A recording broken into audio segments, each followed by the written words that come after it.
ডিম আমাদের সকলেরই ভীষণ প্রিয়। তবে আমরা ডিমের ঝোল, ডিমের ডালনা বা ডিম কষা, আবার ডিমের অমলেট কারি এই ধরনের খাবার-দাবারই ডিম দিয়ে বেশি খেয়ে থাকি। কিন্তু আজকে ডিমের একটি অন্যরকম রেসিপি আপনার সঙ্গে শেয়ার করছি।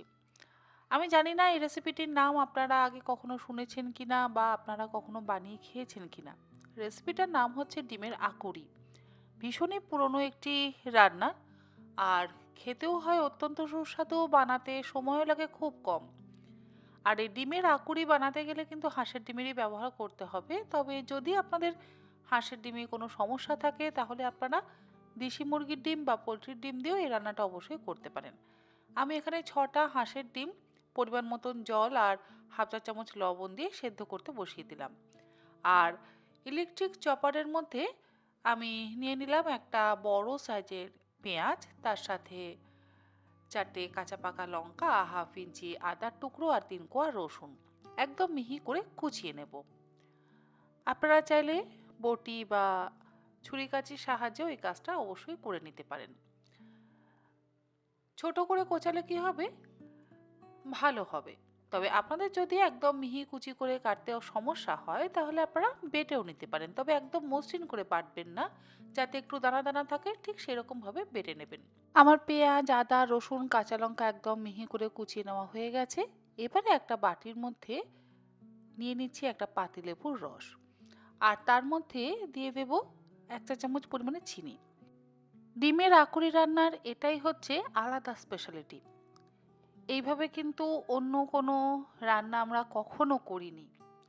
লেবু আর চিনি একসাথে মিশিয়ে আলাদা করে একটু সরিয়ে রাখতে হবে, পরবর্তীতে এটা আমরা ব্যবহার করব। ডিম সেদ্ধ হয়ে যাওয়ার পর ডিমের খোসা তো আমি ছাড়িয়ে নিয়েছি, আর ডিমের খোসা ছাড়িয়ে নিয়ে এবারে ডিমের যে সাদা অংশটা আছে না, সেটাকেও কিন্তু আলাদা করে নেব। মানে ডিমের কুসুমটা আলাদা করব আর ডিমের সাদা অংশগুলোকে আমরা আলাদা করে নেব। একটু সাবধানে করতে হবে যাতে ডিমের কুসুমগুলো গোটা গোটা থাকে, ভেঙে না যায়। ডিমের কুসুম ভেঙে গেলে রান্না সেই বিশেষত্বটার বজায় থাকবে না। তাই খুব সাবধানে আমাদের ডিমের কুসুমটাকে আলাদা করে নিতে হবে। আবারও বলছি, যদি আপনাদের দেশি মুরগির ডিম বা পোলট্রির ডিমের রান্নাটা করতে ইচ্ছে হয় তাহলে আপনারা সেটা কিন্তু অবশ্যই করতে পারেন। এমন নয় যে হাঁসের ডিম দিয়েই রান্নাটা করতে হবে। আগেকার মানুষরা তো হাঁসের ডিম ছাড়া পোলট্রির ডিম বা মুরগির ডিম খেত না, তখন অবশ্য পোলট্রির ডিম পাওয়াই যেত না। যাকে এবারে আমি ডিমের কুসুমগুলো তো আলাদা করে নিয়েছি, আর ডিমের সাদা অংশগুলোকে এইভাবে ছোট ছোট টুকরো করে কেটে নিচ্ছি।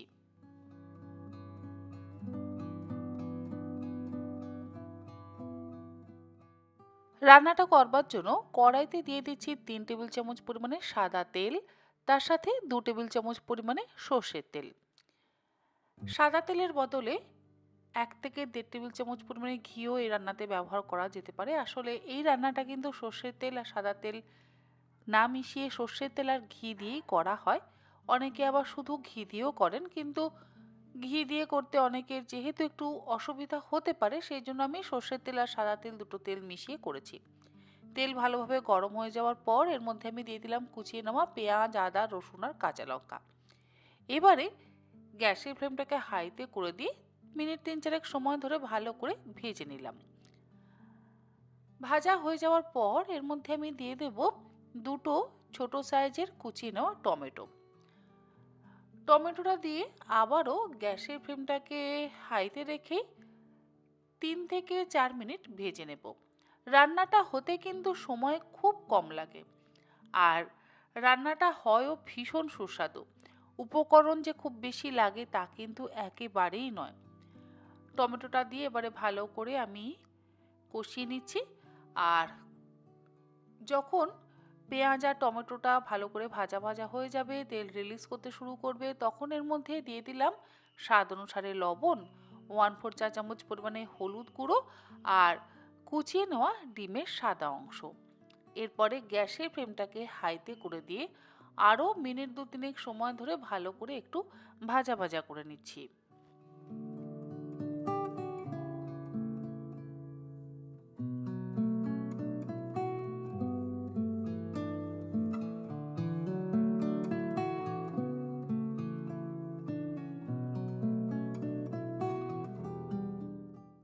সব কিছু দিয়ে ভালো করে ভাজা ভাজা করে নেওয়া হয়ে যাওয়ার পর ওপর থেকে ছড়িয়ে দিচ্ছি সামান্য পরিমাণে একটু ধনেপাতা কুচি। রান্না কিন্তু একেবারে শেষ পর্যায়ে।